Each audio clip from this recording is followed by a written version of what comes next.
Welcome to my 2026 bullet journal. Excuse my voice right now, I am a little sick, so please bear with me. I used to bullet journal a lot in high school. After a while though, it got really tedious and I moved toward digital note-taking and task management, which made things easier and less time-consuming for sure. That's what I've been doing for years for the efficiency of it all. However, after some year-end reflections, I realized that my life moves very fast and most of it happens around a fucking screen. And the idea that most of what I do on a day-to-day basis revolves around a screen was so depressing to me that I decided I need to bring bullet journaling back into my life. I want to bring more creativity, intention, and screenless time into my life, and I believe that bullet journaling is going to help a lot with that. I spent a lot of time setting this journal up, and it was annoying at times. My hand was often hurting, and throughout the entire process, I had a nagging thought in the back of my head saying, what if this is all for nothing? Because I stopped using the journal in like 2 weeks. Keeping myself accountable is a goal for myself this year, so I'm hoping that a bullet journal will help me to be more intentional and therefore accountable. I'm just trying to avoid that shiny object syndrome that we all get at the start of a new year. Okay, getting into the actual setup of the journal, I only went as far as 1/4 for a few reasons. One of them being everything we just spoke about regarding staying accountable. Another one being that I want to make sure that I'm adjusting where needed based on my reflections. I don't want to lock myself into any goals or layouts for an entire year,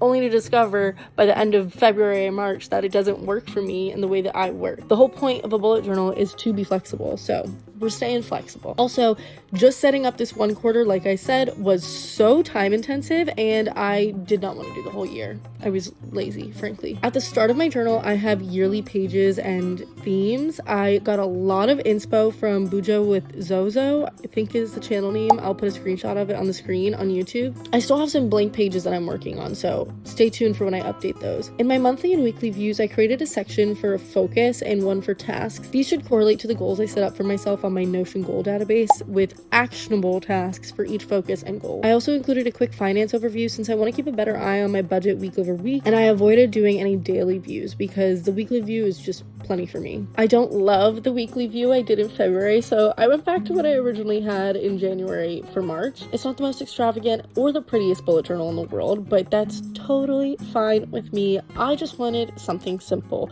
I don't want to be cutting any papers. I don't even have that many stickers. I wanted something really simple for myself. I've been focusing on my productivity for years, and I have gotten to know myself really well, and these are the setups that I know will more or less work for me. If you are into bullet journaling, please comment some page ideas for me. I have a feeling I'm going to have a lot of empty pages to work with, so I'd love to hear what are your favorite pages to do. What do you find the most helpful? Whatever you have, leave them in the comments for me. Also, I'd love to see your bullet journals, so DM me some of your favorite pages on Instagram. Thanks for tuning in for this short video, and I hope you have an amazing week.